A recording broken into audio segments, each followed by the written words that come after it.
Estamos na entrevista do Jornal do Engenheiro e nesta edição vamos falar sobre um movimento social específico e que tem causado furor aí na cidade, o movimento dos trabalhadores sem teto. E eu recebo aqui o membro da coordenação nacional deste movimento, Guilherme Boulos. É um prazer recebê-lo aqui, Guilherme. O prazer é meu, obrigado pelo convite.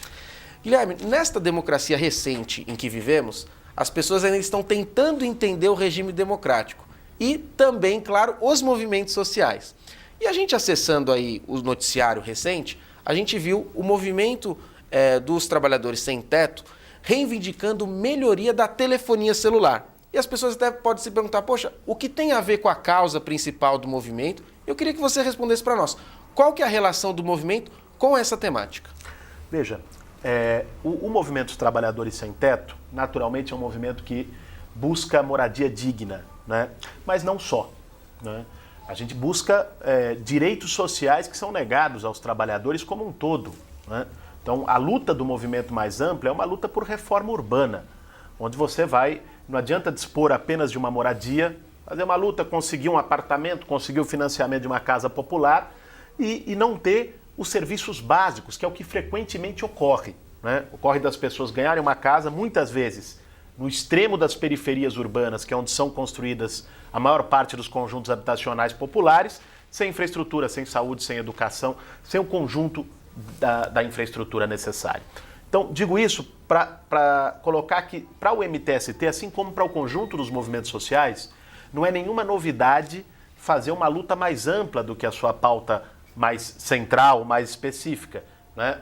É uma luta que a gente considera legítima e que o movimento possa desenvolver e desenvolve. No caso da telefonia, em particular, nós sabemos que desde o processo de privatização da telefonia no país, a privatização do sistema Telebrás, você tem, claro, você teve uma expansão do serviço, que não foi decorrente da privatização, foi decorrente do avanço tecnológico, de sinais, de cabos, enfim, que permitiu a telefonia celular atingir o patamar que atinge hoje, mas ao mesmo tempo, né, você teve um serviço no Brasil que é muito ruim, muito precário, né?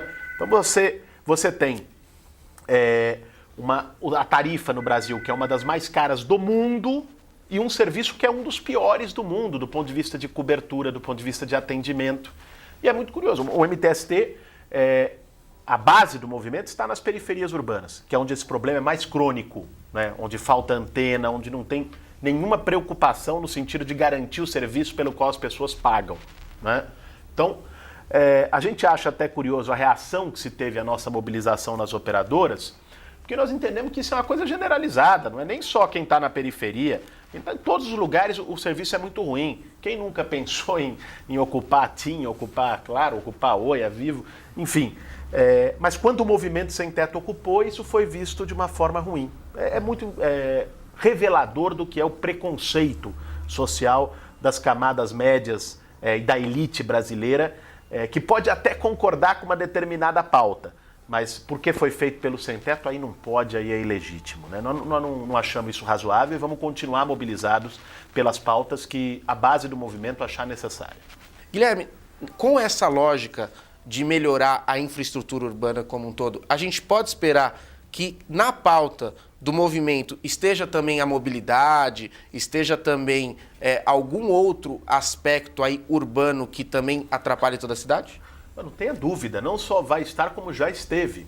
O MTST, por exemplo, aqui na zona sul de São Paulo, na região do Mboi-Mirim, que é onde nós temos um problema crônico de transporte. A estrada do Mboi-Mirim é a única via que leva aproximadamente 600, 700 mil pessoas que moram no fundão do Jardim Ângela para a região de Santo Amaro e para o centro da cidade, né? Ela é um congestionamento total, ela é um fato conhecido. As pessoas demoram 3, 4 horas para ir para o serviço, para voltar do serviço. O MTST já fez inúmeras mobilizações lá e, inclusive, a conquista do metrô Jardim Ângela, que já está em licitação, e a conquista da duplicação do Mboi-Mirim, que foi anunciada também pelo prefeito Fernando Haddad, foi também parcialmente resultado da luta do movimento naquela região, junto com associações de moradores, junto com movimentos locais.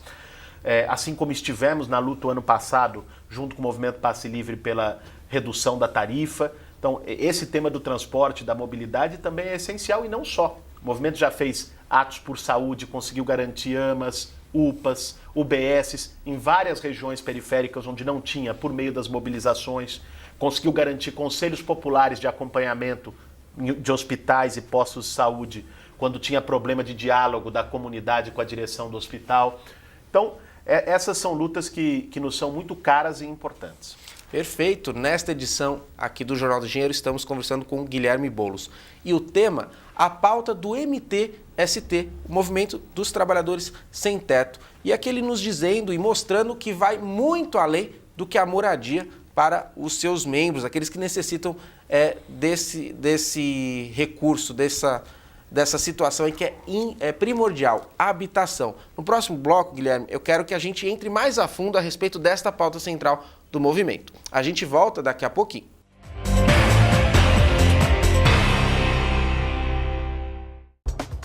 Os associados ao CESP contam com uma assessoria jurídica própria, sempre pronta a esclarecer todas as dúvidas. O atendimento é feito de segunda a sexta-feira, das 10 às 18. Entre em contato e saiba mais.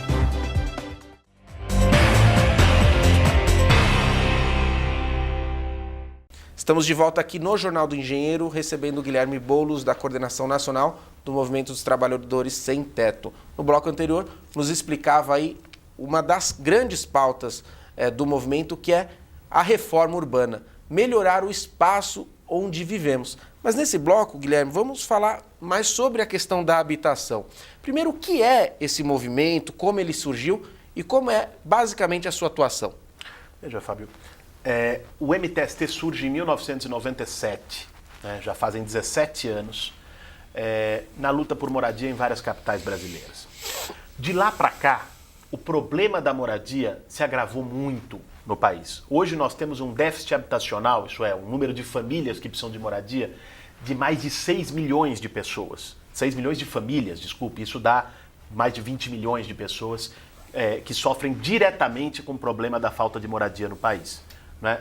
E isso tem se agravado cada vez mais por conta do aumento dos valores do aluguel urbano nas grandes capitais brasileiras, né? É impressionante como nos últimos 5, 7 anos você tem uma especulação imobiliária brutal nas cidades que se refletiu no aumento do preço dos imóveis e também no aumento no valor do aluguel.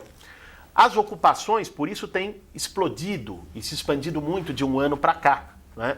Porque cada vez mais as famílias estão enforcadas e não conseguem mais pagar aluguel. Frequentemente chegam pessoas do movimento e dizem, olha, eu não consigo mais, eu compro o leite da criança ou eu pago aluguel no final do mês. E essas pessoas são quem vai para as ocupações. É importante que se diga, até para desfazer um preconceito social, de que ocupação é oportunista, de que ocupação é de quem não quer trabalhar, esse tipo de preconceito elitista que paira muito sobre o movimento, que as pessoas não fazem ocupação porque querem. As pessoas ocupam porque não tem outra alternativa. E porque ao mesmo tempo que há milhões de pessoas sem alternativa, há uma série de terrenos ociosos sem função social usados para especulação imobiliária nas grandes cidades. O papel do MTST nesses anos todos, de maneira mais intensa no último período, tem sido organizar essas milhares de famílias sem teto para buscar a moradia digna por meio da organização, da mobilização e da ocupação de espaços ociosos nas cidades. E Guilherme, a gente vê aí pelas matérias, declarações já suas, e queria que você explicasse melhor para nós o seguinte. A estratégia é exatamente esta, ocupar, né? Porque questão de só simplesmente negociar, se reunir, representar o movimento, isso daí não é o principal de vocês. O principal é ocupar mesmo, é isso? Veja, não porque nós queiramos. Se você juntar hoje um grupo de 500 famílias sem teto, né, e bater na porta do secretário de habitação, de onde quer que seja, para dizer, olha, esse pessoal está precisando de moradia, a chance de você ser ouvido é muito pequena. O que faz com que os movimentos sejam ouvidos é quando eles ocupam e se mobilizam. No campo da moradia é isso. E os demais movimentos sociais, como as conquistas históricas no país, como teríamos hoje eleições diretas para presidente se não fosse mais de 1 milhão de pessoas nas ruas na década de 80 pelas diretas já, né? teríamos várias conquistas alcançadas pelo movimento dos trabalhadores, desde os direitos trabalhistas, jornada de trabalho, 13º salário. Tudo isso ao longo da história foi objeto de grandes mobilizações. Com o direito à moradia não é diferente. Isso não quer dizer que o movimento não negocie. O movimento, inclusive, ocupa como uma forma de pressão para poder negociar. Não é nosso objetivo favelizar.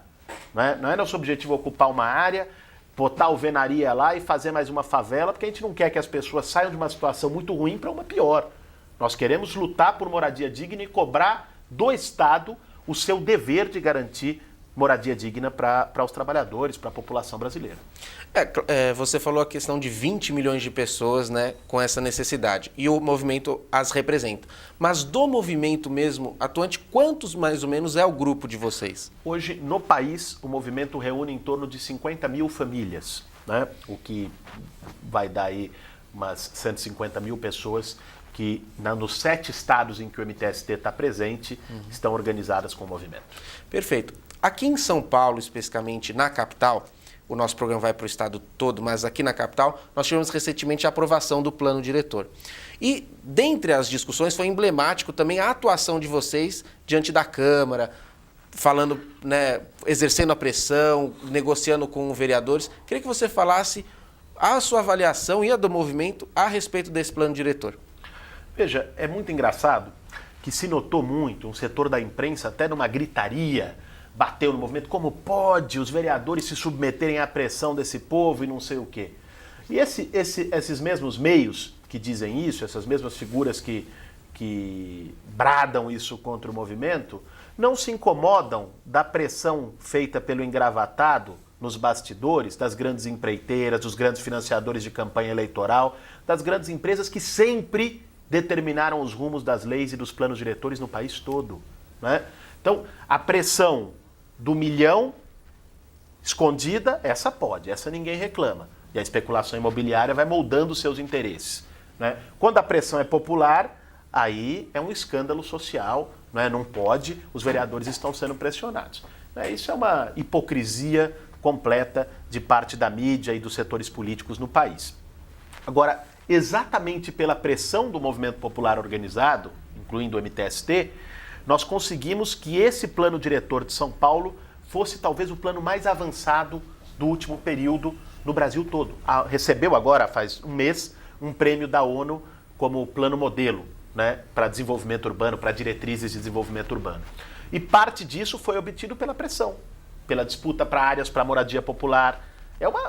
A disputa pela cidade é viva e é uma disputa forte, né? Por um lado está ali a especulação imobiliária, as construtoras, incorporadoras querendo abocanhar aquelas áreas. E por outro lado o movimento popular está ali querendo reservar e preservar aquelas áreas para moradia popular, né? E para outras finalidades sociais. Essa é a disputa do território, é a disputa do uso da cidade, é a disputa de para quem de fato a cidade vai ser e vai servir, né? E o plano diretor trouxe alguns avanços importantes, embora ainda não seja um plano ideal. É um plano que também sofreu muita pressão do setor imobiliário e que reflete interesses do setor imobiliário também. Mas conseguiu dobrar as áreas destinadas para a moradia popular na cidade de São Paulo, conseguiu garantir um mecanismo chamado cota de solidariedade, que obriga os empreendimentos de alto padrão a reservar, seja em área, seja em valor, uma contrapartida para a moradia popular, né? Conseguimos um dispositivo para uma política de prevenção de despejos forçados na cidade de São Paulo. Então são alguns avanços no sentido dos interesses daqueles que nunca foram representados nas leis, nas câmaras, nos planos diretores. Perfeito. Guilherme, em diversos momentos você fala a respeito de como a mídia retrata o movimento. Como é que o movimento contra-argumenta com a mídia? Vocês têm veículos próprios? Como vocês se expressam? Como vocês se mostram para a sociedade, além daquela imagem que você diz deturpada da mídia? É uma luta de Davi contra Golias, né? Eles têm todos os meios na mão. Aliás, a defesa que o movimento faz em relação a isso é que nós precisamos urgentemente da regulação das telecomunicações no Brasil. Nós precisamos de uma lei que regulamente, que acabe com o monopólio em que 5, 6 famílias detêm o direito de se comunicar no país de acordo com interesses privados e com as suas vontades políticas, né? A comunicação precisa ser democratizada para que todos os setores sociais possam ter voz. Porque hoje essa luta é desigual. Eu estou conversando aqui com você, tenho oportunidade de conversar em alguns outros lugares, o movimento produz os seus pequenos materiais, mas isso não se compara ao poder da grande mídia e aos preconceitos, ao ódio de classe, à oposição ao movimento e às lutas populares que essa mídia diariamente destila nos seus programas. Guilherme, nosso objetivo aqui foi justamente isso, diversificar o noticiário, poder com que o movimento tivesse aí vez e voz. Esse também não é só o compromisso dos sindicatos de engenheiros do Estado de São Paulo, mas também das TVs comunitárias, onde esse conteúdo é exibido aí em mais de 50 cidades. E eu queria deixar agora a câmera aberta para suas considerações e fique à vontade aí para poder manifestar aquilo que pensa o movimento. Agradeço, antes de tudo, pela oportunidade de estar aqui, de poder falar um pouco sobre a trajetória e essa luta do MTST. E o que eu diria aqui para complementar é que essa luta, ela não é uma luta de uma minoria, ela não é uma luta de um grupo antissocial, como frequentemente se vende. Ela é uma luta de uma maioria, uma luta daqueles que nunca foram vistos, né, que nunca foram ouvidos, que sempre estiveram escondidos em buracos, né, e que agora começam a se mobilizar, começam a ter voz e começam a exigir direitos sociais, né? Isso precisa ser encarado pelo conjunto da sociedade como um fato positivo, como um avanço na democracia brasileira, né? E não como uma parte da imprensa, do Ministério Público, infelizmente, do Judiciário, dos partidos políticos no Brasil encara como algo que merece ser criminalizado e calado, né? Nós temos uma elite no país que nunca se acostumou a ter oposição, nunca se acostumou a ver seus interesses questionados e sempre quis ter o povo sob o cabresto, silenciado, né? O MTST, junto com o conjunto das lutas dos movimentos populares, representam a quebra desse cabresto, né? Um momento em que o povo autenticamente se organiza, se junta e busca mobilizar por seus direitos. Como nós colocamos aqui, não só a moradia, né? Moradia, saúde, creche pública, educação, enfim, telecomunicações, por que não?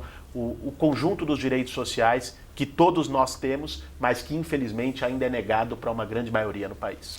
Isso aproxima o movimento da sociedade como um todo, né? Essa é a nossa ideia. O movimento é parte da sociedade e é uma parte viva da sociedade. Guilherme, muito obrigado pela presença aqui, viu? Obrigado a vocês pelo convite. O Jornal do Engenheiro não termina aqui. Fique conosco e acompanhe mais assuntos a respeito da inovação, da engenharia, do desenvolvimento e, claro, também da luta dos movimentos sociais.